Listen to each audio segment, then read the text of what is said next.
Hello beautiful minds, welcome to achievers classes. હું છું રાહુલ રાઠોડ અને આજે આપણે શીખવાના છીએ સ્વાધ્યાય 1.2 નો પ્રશ્ન નંબર 3. તો ચાલો જોઈએ. આ પ્રશ્ન નંબર 3 છે, એમાં 3 દાખલા છે. આની પ્રેક્ટિસ આપણે આગળ પણ કરી ગયા છે. 1.2 માં આવા નવા દાખલા હતા. તો ચાલો જોઈએ ફરીથી એકવાર. નીચે દર્શાવેલ સંખ્યા અસમય છે એમ સાબિત કરો. સંખ્યા શું આપી છે આપણને? 1/√2.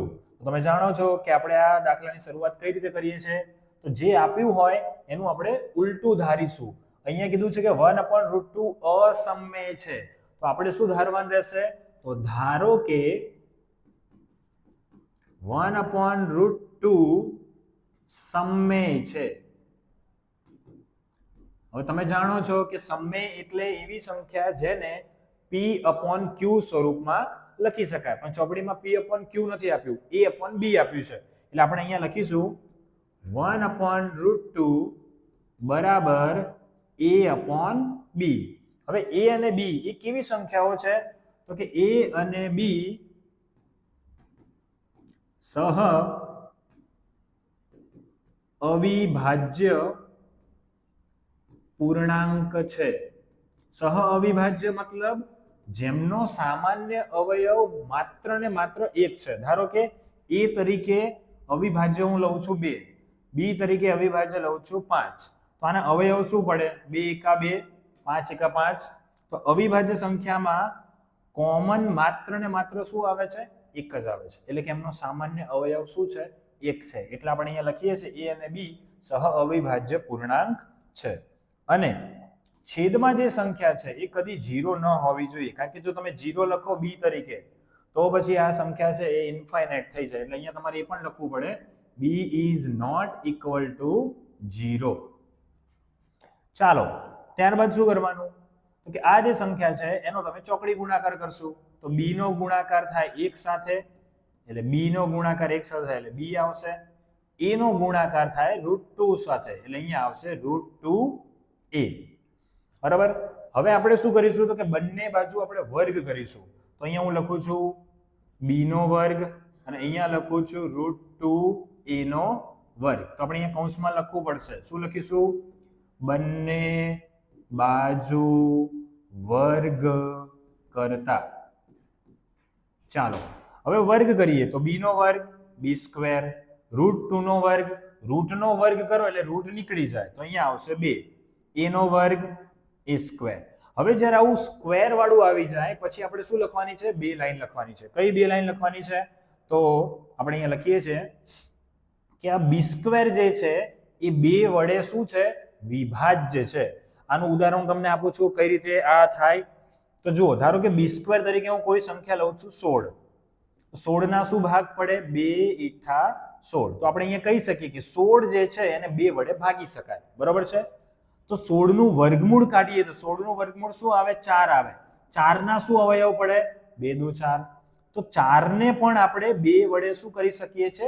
ભાગી શકીએ. તો આનો અર્થ એવો થયો કે 16 એ 2 વડે વિભાજ્ય હોય તો 4 એ પણ 2 વડે વિભાજ્ય થાય.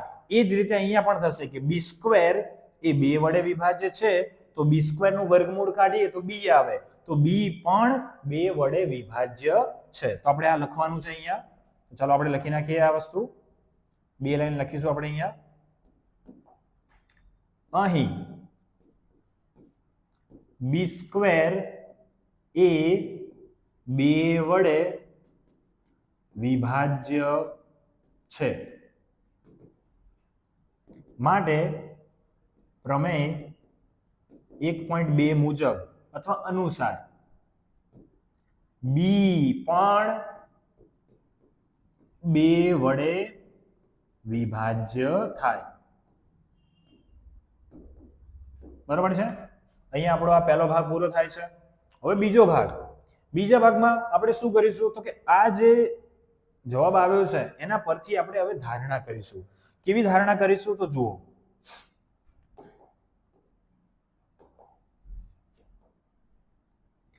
ધારો કે કોઈ પૂર્ણાંક c માટે કોઈક પૂર્ણાંક c માટે શું લખીશું આપણે? તો અહીંયા જે સંખ્યા છે એના આધારે લખીશું. અહીંયા b² છે, પણ આપણે શાની જરૂર છે? b બરાબર 2 એમ નામ રાખીશું, અને અહીંયા a² ની જગ્યાએ આવશે c. b બરાબર 2c. તો અહીંયા હું લખું છું b બરાબર 2c. બરાબર છે. હવે શું કરવાનું? તો જેમ અહીંયા b બરાબર આવ્યું હતું તો બંને બાજુ શું કર્યો આપણે? વર્ગ કર્યો. એવી રીતે અહીંયા પણ આપણે વર્ગ કરીશું. b નો વર્ગ બરાબર 2c નો વર્ગ, અને એ કૌંસમાં લખી નાખીએ બંને બાજુ વર્ગ કરતા. ચાલો હવે બંને બાજુ વર્ગ કરીએ તો શું થાય છે? તો અહીંયા b નો વર્ગ b² આવશે, 2 નો વર્ગ 4 અને c નો વર્ગ c² આવશે. બરાબર છે. હવે જ્યારે આવું આવે એટલે આને આપણે શું કહીશું? સમીકરણ 2 કહીશું. ઓકે, શું કહેવાય આને? સમીકરણ 2 કહેવાય. હવે તમે ધ્યાનથી જુઓ, આ છે સમીકરણ 1 અને અહીંયા આવ્યું સમીકરણ 2. આ સમીકરણ 1 અને 2 જો એ બંનેને ધ્યાનથી જુઓ તો તમને ખબર પડે કે અહીંયા ડાબી બાજુ શું છે? b². અહીંયા પણ ડાબી બાજુ શું છે? b². તો બંને b² કેવા થાય? સમાન થાય. તો એનો જમણી બાજુ જે હોય એ પણ કિંમતો કેવી થશે? સમાન થશે. તો હું લખી શકું છું અહીંયા પરિણામ 1 અને 2 સરખાવતા. ચલો, પરિણામ 1 એમાં શું છે જમણી બાજુ? 2a². તો અહીંયા લખું છું 2a² બરાબર. પરિણામ 2 બરાબર, આવ્યું પરિણામ 2 એમાં શું છે અહીંયા જમણી બાજુ? 4c². ચલો, હવે આ 2 છે ગુણાકારમાં છે, અહીંયા આવે તો ભાગાકારમાં જાય. તો a² બરાબર 4/2 અને અહીંયા બાજુનું શું છે? c². 4 ને 2 વડે ભાગો તો 2 દુ 4, માટે a² બરાબર શું આવ્યું જવાબ અહીંયા? 2c². હવે તમે જુઓ કે અહીંયા પણ એ રીતે જ આવે છે જે રીતે અહીંયા આવ્યું હતું કે b² બરાબર 2a². તો અહીંયા આપણે જેમ 2 લાઈન લખી એવી જ રીતે 2 લાઈન અહીંયા લખીશું. શું લખીશું? તો a² એ 2 વડે વિભાજ્ય છે. અહીં a² એ 2 વડે વિભાજ્ય છે. તો પ્રમેય 1.2 અનુસાર એ પણ 2 વડે વિભાજ્ય થાય. બરાબર. તો અહીંયા બીજો ભાગ પણ આપણો પૂરો થાય છે. પહેલો ભાગ અને બીજો ભાગ બંનેને ધ્યાનથી જુઓ. અહીંયા છેલ્લી લાઈન શું આવે છે? b 2 વડે વિભાજ્ય થાય. અહીંયા શું આવે છે? a 2 વડે વિભાજ્ય થાય. આનો અર્થ શું થયો? કે a અને b બંને 2 વડે વિભાજ્ય છે. મતલબ a અને b નો સામાન્ય અવયવ આપણને શું મળે છે? 2 મળે છે. તો આપણે હવે લખીશું ત્રીજો ભાગ. ત્રીજા ભાગમાં લખાણ છે હવે ઘણું બધું. અહીં a અને b નો સામાન્ય અવયવ 2 મળે છે. શું મળે છે? સામાન્ય અવયવ બંનેનો 2 મળે છે. જો અહીંયા પણ b પણ 2 વડે વિભાજ્ય છે, a પણ 2 વડે વિભાજ્ય છે, એટલે a અને b બંનેનો સામાન્ય અવયવ શું મળે છે? આપણને 2 મળે છે. પણ આપણે અહીંયા શું ધારણા કરી છે કે a અને b એ કેવી સંખ્યા છે? સહ અવિભાજ્ય પૂર્ણાંક છે. અને અવિભાજ્ય પૂર્ણાંક હોય તો એમનો સામાન્ય અવયવ માત્ર ને માત્ર શું હોઈ શકે? એક જ હોઈ શકે, જે મેં તમને હમણાં સમજાવ્યું હતું. તો અહીંયા આપણે લખીશું પરંતુ a અને b સહ અવિભાજ્ય પૂર્ણાંક હોવાથી તેમનો સામાન્ય અવયવ માત્ર ને માત્ર એક જ હોઈ શકે. તેનો મતલબ અહીંયા આપણને એવું મળે છે કે a અને b નો સામાન્ય અવયવ 2 છે અને અહીંયા આપણે એવી ધારણા કરી હતી કે એ અને બી નો સામાન્ય અવયવ માત્ર ને માત્ર એક જ હોઈ શકે. તો અહીંયા તો આપણને શું જોવા મળે છે? વિરોધાભાસ ઉભો થાય છે. તો આપણે લખીશું માટે અહીં વિરોધાભાસ ઉત્પન્ન થાય છે. તો આ વિરોધાભાસ કેમ ઉત્પન્ન થયો છે? કારણ કે આપણે ધારણા કરી છે એ ધારણા ખોટી છે. શું ધારણા કરી છે આપણે? તો કે ધારો કે 1/√2 સમમેય છે. આ ધારણા ખોટી છે. તો હું અહીંયા લખીશ કારણ કે 1/√2 સમમેય છે તે ધારણા ખોટી છે. આ ધારણા ખોટી છે એનો મતલબ કે 1/√2 એ સમમેય નથી પણ શું છે? અસમમેય છે. તો આપણે લખીશું છેલ્લી લાઈન કે સાબિત થાય છે કે 1/√2 અસમમેય છે. બરાબર છે? તો અહીંયા દાખલો પૂરો થાય છે. થોડું લખાણ છે, દાખલો મોટો છે, પણ પ્રથમ પરીક્ષામાં પૂછાવાની શક્યતા છે એટલે આપણે આ દાખલાની વારંવાર પ્રેક્ટિસ કરવાની. બરાબર? જો આ દાખલાને મેં 3 ભાગમાં વહેંચ્યો છે. પહેલો ભાગ આટલે સુધી છે. અહીંયા છેલ્લી લાઈન શું આવશે? b² 2 વડે વિભાજ્ય છે તો b પણ 2 વડે વિભાજ્ય છે. એ જ રીતે બીજો ભાગ એમાં આપણે પૂર્ણાંક c ધારીએ છીએ ને એના પરથી લખાણ કરીને છેલ્લે શું આવે છે? a² 2 વડે વિભાજ્ય છે તો પ્રમેય 1.2 અનુસાર a પણ 2 વડે વિભાજ્ય છે. તો અહીંયા b 2 વડે વિભાજ્ય, a 2 વડે વિભાજ્ય, તો બંનેનો સામાન્ય અવયવ 2 છે. તો આપણે લખીએ a અને b નો સામાન્ય અવયવ 2 છે. પણ ધારણા એવું કહે છે કે a અને b અવિભાજ્ય હોય તો એમનો સામાન્ય અવયવ માત્ર ને માત્ર શું હોઈ શકે? એક જ હોઈ શકે. તો વિરોધાભાસ ઉત્પન્ન થાય છે.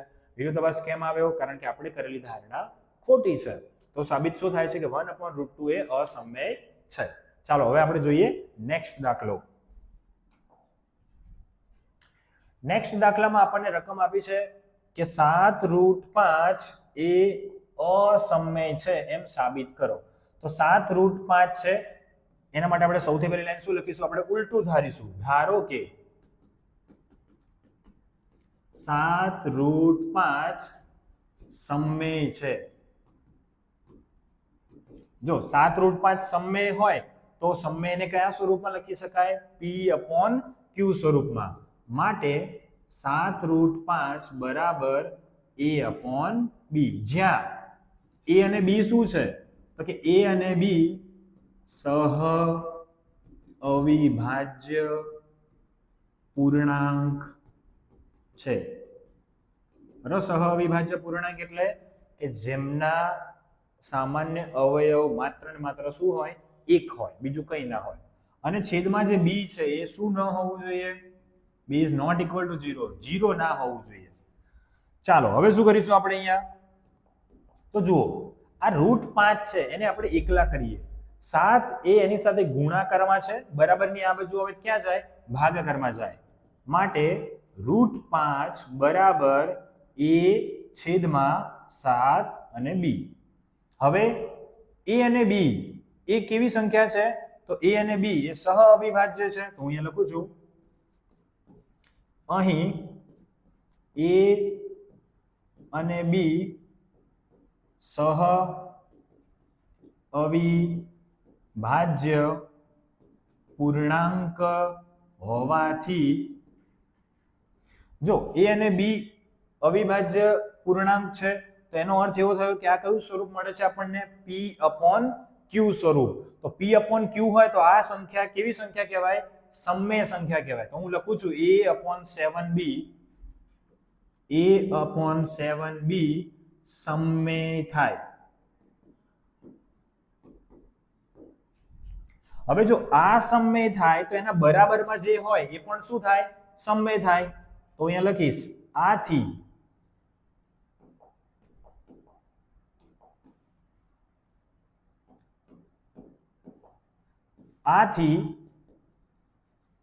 √5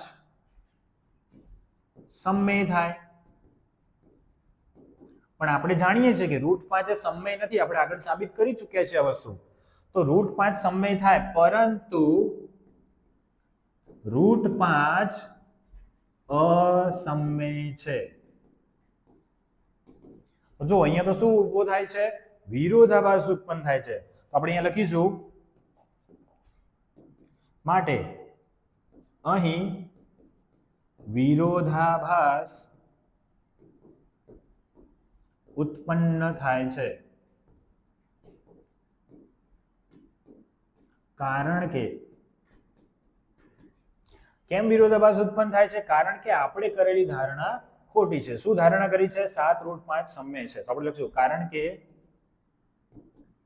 આપણે કરેલ ધારણા 7√5 સમય છે તે ખોટી છે. જો આ ધારણા ખોટી છે કે 7√5 સમય છે, તો એનો મતલબ કે 7√5 એ સમય નથી. શું છે? અસમય છે. તો આપણે છેલ્લે લખીશું, માટે સાબિત થાય છે કે 7√5 અસમય છે. બરાબર છે? તો અહીંયા આપણે જે સાબિત કરવાનું છે, સાબિત થાય છે કે 7√5 એ કેવી સંખ્યા છે? અસમય છે. આ દાખલામાં થોડું લખાણ ઓછું છે અને સરળ દાખલો છે. ચાલો હવે આપણે જોઈએ નેક્સ્ટ દાખલો. નીચે દર્શાવેલ સંખ્યા અસમય છે એમ સાબિત કરો. કઈ સંખ્યા છે? 6 + √2. તો આપણે ઉલટું ધારીશું. શું ધારીશું? કે